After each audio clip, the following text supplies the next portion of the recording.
Students, आज हमारा तीसरा लेक्चर है इंटीग्रेशन के बारे में, जिसमें मैं आपको बताऊंगा कि हम किसी भी पोलर कर्व के दरमियान एरिया को कैसे कैलकुलेट करेंगे। तो स्टूडेंट्स, हमने पिछली लेक्चर में देखा था कि हम कार्टेशियन कोऑर्डिनेट में किसी भी दो कर्व्स के दरमियान कैसे एरिया को कैलकुलेट करते हैं। आज के लेक्चर में मैं आपको बताऊंगा कि अगर आपको पोलर कर्व दी गई हो तो पोलर कर्व का एरिया कैसे कैलकुलेट करेंगे। तो बेसिकली मैं आपको ग्राफिकली एक्सप्लेन करता हूँ। स्टूडेंट्स, ये हमारे पास कार्टेशियन कोऑर्डिनेट में हम एक्स और वाई एक्सिस लेते थे। यहाँ पे पोलर कर्व है तो इसलिए हम एक्स वाई कोऑर्डिनेट नहीं लेंगे बल्कि आर थीटा कोऑर्डिनेट्स लेंगे।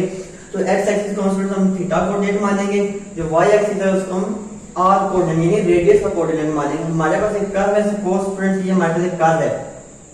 अब इस कर्व के अंदर का आपको एरिया कैलकुलेट करना है, तो उसके लिए स्टूडेंट्स क्या करेंगे, आप वर्टिकल लाइन ड्रा करेंगे ओरिजिन की जानिब। अब स्टूडेंट्स, हम कार्टेशियन कोऑर्डिनेट में वर्टिकल लाइन एक्स एक्सिस पे ड्रा करते हैं बिल्कुल इस तरह, लेकिन यहाँ पे चूंकि हमारे पास पोलर कोऑर्डिनेट है इसलिए पोलर कोऑर्डिनेट में हमने जो एरिया कैलकुलेट करना है उसका ताल्लुक ओरिजिन के साथ होगा, ये आपको याद रखना है। तो हमने एक वर्टिकल लाइन ड्रा की ओरिजिन की तरफ, जो एंगल बने सपोज इसको मैंने अल्फा का नाम दिया। अब ये सेकंड पॉइंट ये कर्व जहाँ पे क्लोज हो रही है, जहां से हम एक लाइन ड्रा करेंगे ओरिजिन की जानिब। और स्टूडेंट्स, ये जो एंगल बन रहा है एक्स एक्सिस ओरिजिन के साथ, इसको हमने बीटा का नाम दिया। अब स्टूडेंट्स, ये जो कर्व है ये फंक्शन होगी थीटा का, इसको मैंने लिख लिया, जो आर है वो फंक्शन ऑफ हमारे पास स्टूडेंट्स थीटा है। जिस तरह कार्टेशियन कोऑर्डिनेट में एक्स और वाई कोऑर्डिनेट्स होते थे, हमने वाई को फंक्शन ऑफ एक्स कहा था, पोलर कर्व में आर फंक्शन ऑफ थीटा होगा। तो स्टूडेंट्स, बेसिकली मुझे ये जो एरिया है जो कर्व के दरमियान है, इस एरिया को, इस शेडेड एरिया को कैलकुलेट करना है। तो शेडेड एरिया को कैलकुलेट करने के हमारे पास फॉर्मूला ये होगा कि जिस तरह हमने वहां पे अपर लोअर लिमिट ली थी, यहाँ पे जो अपर और लोअर लिमिट होगी वो इन टर्म्स ऑफ थीटा होगी। तो वो कैसे कैलकुलेट करेंगे मैं इसको आपको बताऊंगा।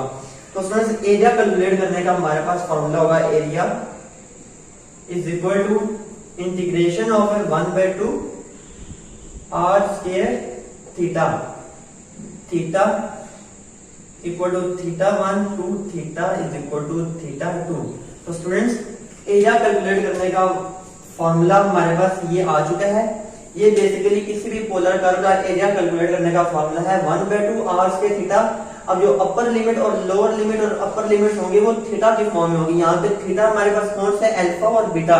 बेसिकली स्टूडेंट्स, हमारे पास जो लोअर लिमिट है वो ये अल्फा होगी, जो इस पॉइंट पे होगी, ये लोअर लिमिट है अल्फा की, और ये अपर लिमिट है बीटा की। हमने अब लोअर लिमिट से अपर लिमिट में जाना है और इस ग्राफ, इस कर्व के दरमियान का एरिया को कैलकुलेट करना है। तो स्टूडेंट्स, मैं आपको भी क्वेश्चन करके बताता हूं जिसके तहत हम किसी भी पोलर कर्व का एरिया फाइंड करेंगे। तो आइए स्टूडेंट्स, हम क्वेश्चन को देखते हैं।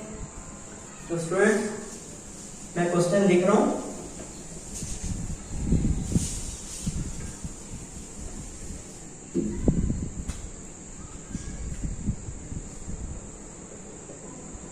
फाइंड द एरिया ऑफ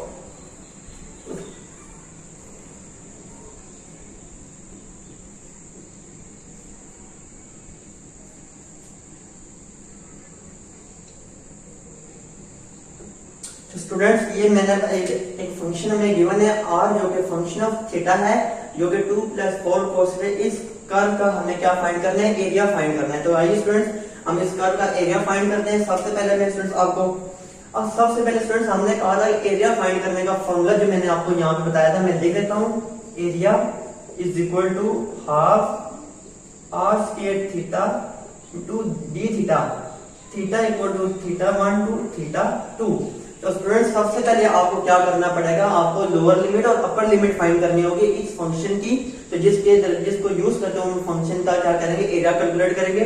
तो अपर लिमिट और लोअर लिमिट को फाइंड करने का तरीका ये है कि जो भी आपको रेडियस, जो भी फंक्शन गिवन होगा आर के और थीटा के फॉर्म में, उसको आप क्या करेंगे, 0 के बराबर पुट करेंगे। तो हम क्या करते हैं, सोल्यूशन लेट 2 +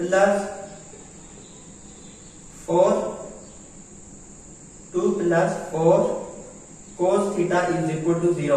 तो मैंने जो भी आर हमें गिवन था उसको 0 के बराबर लेट किया। तो यहां से हम थीटा की वैल्यू कैलकुलेट कर सकते हैं। तो ये 4 cos theta, 4 cos of theta is equal to -2। तो स्टूडेंट्स, ये 2 था इधर आके -2 हो गया।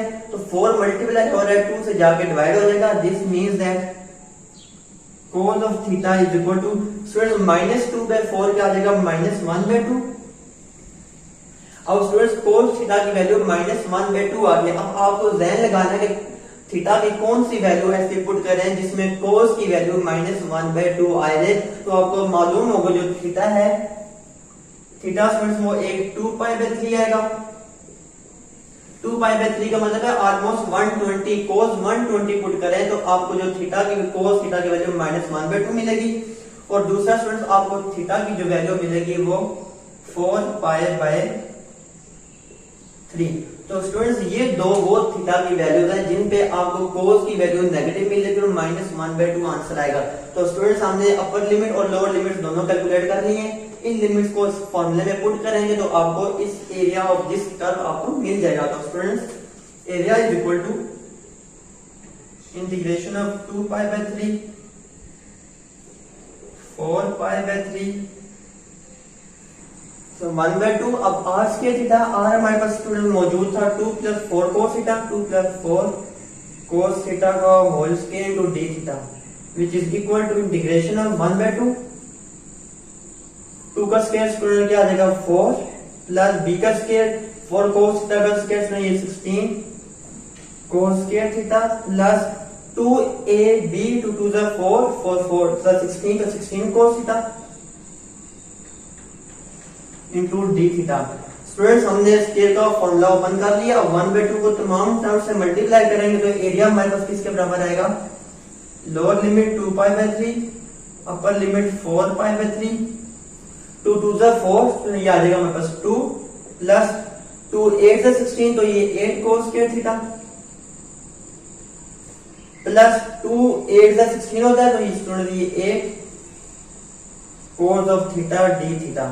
तो स्टूडेंट्स मैंने 1/2 को तमाम टर्म्स के साथ क्या किया, मल्टीप्लाई किया तो मेरे पास रिजल्ट ये आ गया।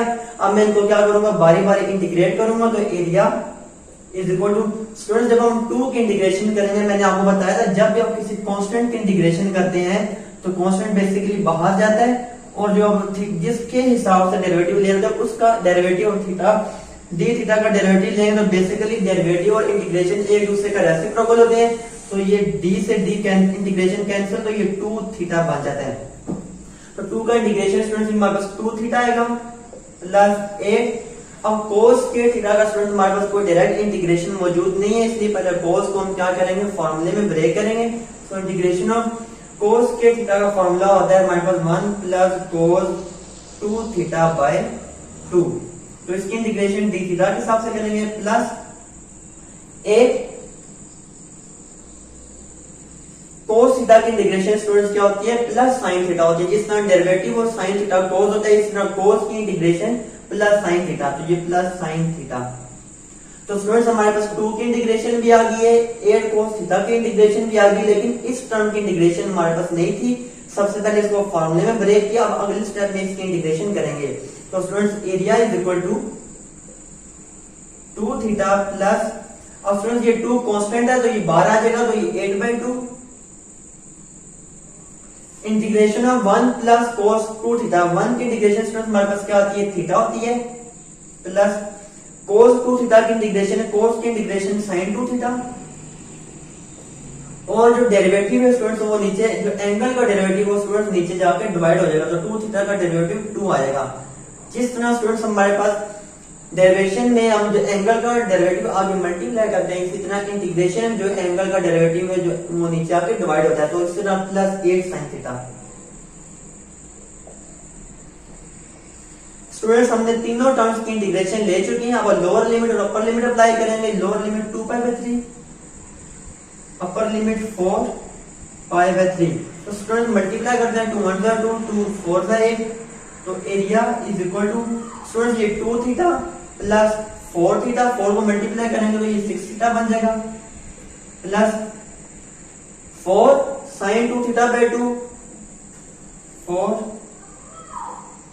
sin 2 theta by 2 plus 8 sin theta 8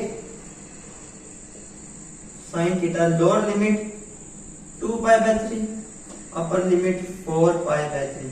So 2 1 2 2 2 4। तो स्टूडेंट्स हमारे पास एरिया का आ गया डायरेक्ट फॉर्मूला जो सिंप्लीफाई करने पर 6 theta plus 2 sin 2 theta plus 8 sin theta तो स्टूडेंट्स ये हमारे पास, अब हम लोअर लिमिट अप्लाई करेंगे, अपर लिमिट अप्लाई करेंगे, तो हमारे पास फाइनल रिजल्ट आ जाएगा, जो कि मैं अभी आपको ऊपर करके भी दिखाता हूँ।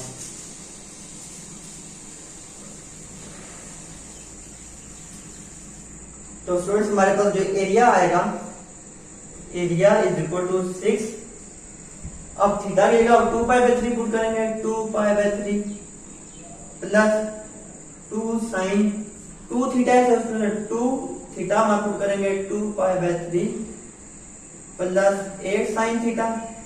साइन थीटा हमारे पास स्टूडेंट्स ये 4 pi by 3 upper limit put करनी है, 4 पाई बाई 3, यहां पर भी 4 pi by 3 sine 4 pi by 3। तो स्टूडेंट्स अपर लिमिट पुट कर दिए, बीच में साइन आएगा माइनस का, क्योंकि हमने आपको बताया था अपर लिमिट के बाद माइनस का साइन आता है, इस तरह। अब लोअर लिमिट पुट करेंगे 2 पाई बाई 3, जहां जहां पर थीटा मौजूद है 6, 2 pi by 3 plus 2 sine 2 theta, 2 sine 2 theta put करेंगे students 2 pi by 3, 2 pi by 3 plus 8 sine theta, 8 sine theta, जो कि हमारे पास 2 पाई बाई 3 मौजूद है। तो स्टूडेंट्स मैंने अपर लिमिट भी पुट कर चुके हैं, लोअर लिमिट भी पुट कर दी है। अब आप इसको सिंप्लीफाई करेंगे कैलकुलेटर की मदद से, तो आपको जो रिजल्ट मिलेगा वो आएगा 4 पाई माइनस 6 के रूट ऑफ 3, जो कि अप्रोक्सीमेटली इक्वल होता है 2.174 के। तो स्टूडेंट्स ये आपको जब आप लोअर लिमिट और अपर लिमिट को पुट करके आपस में कैंसिल आउट करेंगे, सिंप्लीफिकेशन के बाद आपको जो वैल्यू मिलेगी एरिया की वो 2.174 होगी। यानी कि इस तरह से हम किसी भी पोलर कोऑर्डिनेट्स में अगर आपको कोई कर्व गिवन है तो उस कर्व का एरिया इजीली कैलकुलेट कर सकते हैं। तो आइए स्टूडेंट्स, होप आपको आज की मेरी वीडियो पसंद आई होगी। मजीद मेरी इंफॉर्मेटिव वीडियोस देखने के लिए मेरे चैनल को लाइक करें, शेयर करें, सब्सक्राइब करें। अल्लाह हाफिज।